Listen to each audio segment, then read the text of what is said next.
leave out the door. As soon as they got in the car, they called back to my manager, because my manager it's still in the studio, in the room with me. He used to work with them on the road, like he had been worked with them before or whatever, so they was cool with him. But he was sitting still in the room with me, and so they called him back on the phone. They were like, yeah, man, you know, we just thought about it, and they said, we just thought about it, and we decided we ain't giving her the 25% on the other song. She can only get 10 on that, but we still gonna keep the 25% on Good Guy.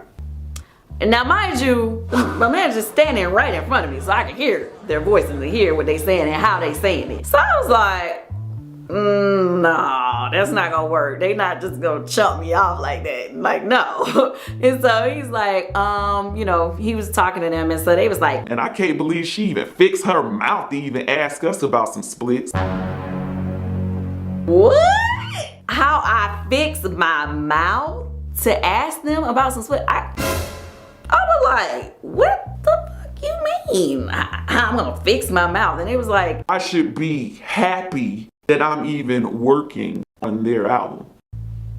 This is what they're saying to him on the phone. That he's standing right next to me and they're talking loud enough for me to hear them. Of course, I'm pissed because I'm like, who are you? You know what I mean? Like, it wasn't personal for me. I wasn't making it personal. I was just trying to do business, you know, and handle my business. But they were getting like, trying to act like, you know, they were so important that I should have just been so glad to work with them that I should not have even asked them about the splits.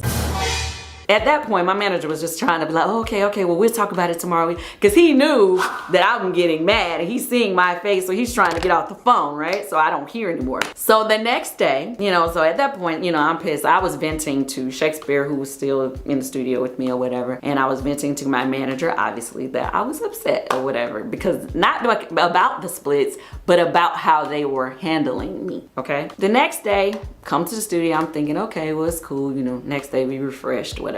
So I'm in the front of the studio, I'm on the phone, they buzz the door and they're coming in. So I'm right at the door. I go to open the door for them because I'm right at the door. At this point, the next day, Mike didn't come. It was just Nate, Sean, and Wanya. They walked right by me, like, one of them even like slightly brushed past me because it wasn't that big of a door. It wasn't that big of a space. Right by me and didn't even speak. And I opened the door for them, okay? They walked right by me and went on to the back like I wasn't even there. Then they told my manager that they didn't even want me in the room to have the discussion about the song and whatever. They only wanted to talk to Shakespeare and my manager. They refused to speak to me and talk to me about the business of the song. So for me, I was pissed, of course, because to me, I'm like, you would have never done another man like that. If I was a guy, that wouldn't have happened. They would have never in a million years handled a dude like that. So you do think that it's a man thing, or do you think that they just like the Bogart situations? Listen, I felt like it was multiple things. I felt like it was a lot of ego, that they felt that somebody who's writing with